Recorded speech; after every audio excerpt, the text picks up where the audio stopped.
Hoy analizo una lente de $300 que puede interesaros a muchos. Se trata del Brighting Star 24mm f1.8, disponible para Sony E y Nikon Z. Este objetivo ofrece verdaderamente mucho por muy poco y, como vais a ver, da unos resultados excelentes con muy pocas pegas, sobre todo si tenemos en cuenta su precio, que es para cámaras full frame y que incorpora un autofoco que me ha sorprendido por lo bien que funciona. Esta lente supone un salto respecto a lo que nos tenía acostumbrados Brighting Star. De esta marca ya analicé dos de mis lentes favoritas, el 9mm f5.6, que es fantástico para encuadres extremos, y el 12mm 2.8, que para mí es todavía mejor y que nunca sale de mi mochila, pero aquellos eran objetivos con un aspecto más retro y completamente manuales. En este caso cambiamos a un diseño más moderno. Los materiales siguen siendo metálicos, pero el estilo se asemeja más a lo que estamos acostumbrados a ver hoy en día. Incluye un botón programable,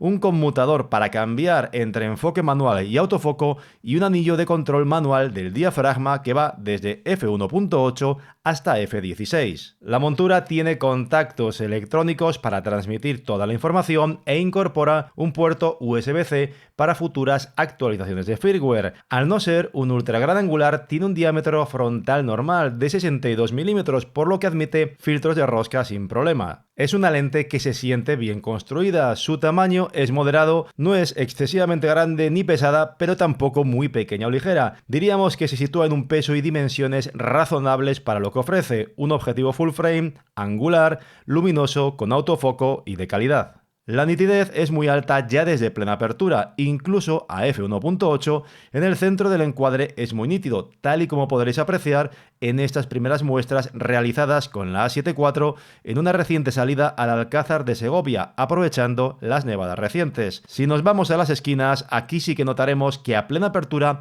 hay una caída en el detalle, pero es perfectamente válida aún así, sin miedo para hacer fotografías de noche incluso a 1.8. La evolución del diafragma es bastante rápida. A 2.8 notamos ya un salto de calidad en los laterales y a f4 yo diría que tienen un detalle perfecto. A partir de ahí, la nitidez se mantiene fantástica tanto en f5.6 como f8, comenzando a perder un poco por difracción a f11 y ya donde más, evidentemente, a f16. Lo mismo podéis comprobar en estas otras fotografías en Toledo, en las cuales únicamente he levantado las sombras, dado que había un contraste muy fuerte entre las luces altas y la ladera en sombra. Como podéis comprobar, de nuevo a 1.8 la escena luce perfecta en el centro. Está la caída en las esquinas extremas, pero que de nuevo evolucionan rápidamente al cerrar a 2.8, notándose la mejoría igualmente en el viñeteo que comentaremos ahora. A f4 un detalle muy alto y, como antes, hasta f8 tendremos una resolución excelente en todo el encuadre. Ahora pasemos a las aberraciones cromáticas, que era uno de mis puntos principales de preocupación con una lente tan asequible, y es que en lentes económicas suele ser algo problemático cuando las usamos a plena apertura en zonas de alto contraste. La verdad es que no he notado ningún tipo de problema en condiciones normales. Aquí parece cumplirse lo que promete la construcción óptica de 14 elementos en 11 grupos, que incluye 2 elementos asféricos, 3 de baja dispersión ED y 3 de alto índice de refracción para corregir aberraciones y maximizar la nitidez. Este buen comportamiento se traslada también al rendimiento nocturno. Si bien estas semanas lluviosas no me han permitido una salida dedicada, pude hacer pruebas desde la terraza. Las buenas noticias son que las estrellas no muestran aberraciones cromáticas destacables y en pruebas con cámara modificada pues tampoco noté ningún leak, por lo cual es válida también para astrofotografía con cámaras de este tipo. Sin embargo, hay un matiz importante: sí se aprecia un astigmatismo más notable en las esquinas. Esto significa que las estrellas en los laterales no se representan como puntos perfectamente definidos, sino que aparecen ligeramente estiradas, mostrando un cierto estrechamiento. En todo caso, es una lente a considerar para los amantes de la astrofotografía y que también para fotografía nocturna en general no va a presentar problemas en luces lejanas que puedan estar algo desenfocadas, manteniendo ese aspecto puntual sin problemas de coma ni aberraciones de colores. El enfoque era otra de las cosas en las que esperaba un rendimiento modesto y de nuevo me he llevado una grata sorpresa. Por supuesto es compatible con el enfoque al ojo, como el de las cámaras Sony, sin problema, pero es que además funciona de forma muy precisa y con agilidad, al menos en Mi A7 IV. Esto significa que vais a poder usarlo perfectamente para vídeo, incluso de noche. Lo puse a prueba durante unas tomas que hice para la review del telescopio automático, el Dwarf 3, que subí hace poco y que os recomiendo que le echéis un ojo. Como podéis ver, es capaz de enfocar en cuanto detecta un poco de luz, así que el enfoque tanto en vídeo como en foto ha sido perfecto. Aquí el motor de tipo STM parece funcionar de maravilla. Y aprovechando estas tomas nocturnas podéis observar también cómo rinde en cuanto al flare o los destellos parásitos cuando usamos la lente en condiciones de contraluz.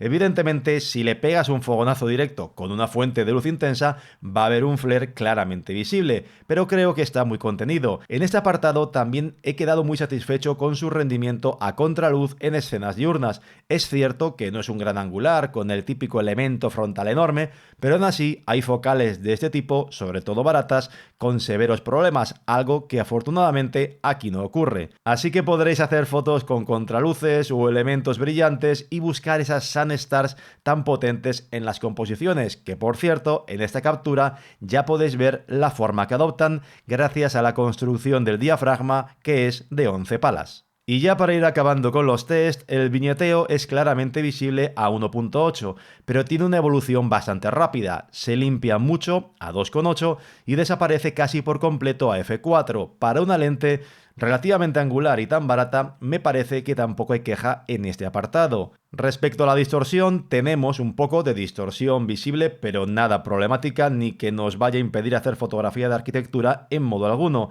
De momento toca esperar a ver si Brighting Star saca algún perfil para su corrección automática, que yo sepa de momento no existe. Y concluyendo, vamos con los pros y los contras. A favor, para mí, tenemos un objetivo bien construido con un rendimiento óptico que sorprende para el bajo precio.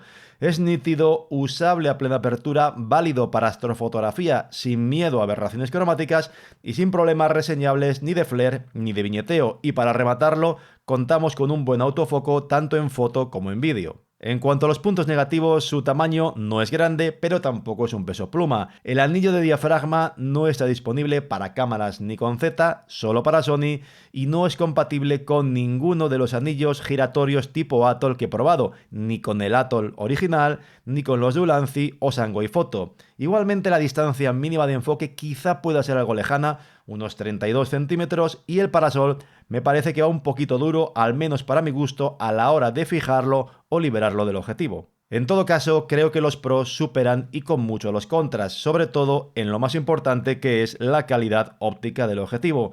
Así que si estáis buscando algo de este tipo para sumarlo a vuestro equipo, no puedo por menos que recomendároslo. Si os decidís a comprarlo, os dejo abajo en la descripción enlaces de afiliado tanto a la página oficial de Brighting Star como a Amazon por si queréis colaborar conmigo. Y por supuesto, no lo olvidéis, si el vídeo os ha gustado, dejaos un like, un comentario y suscribíos. Muchas gracias, cuidaos mucho y hasta la próxima.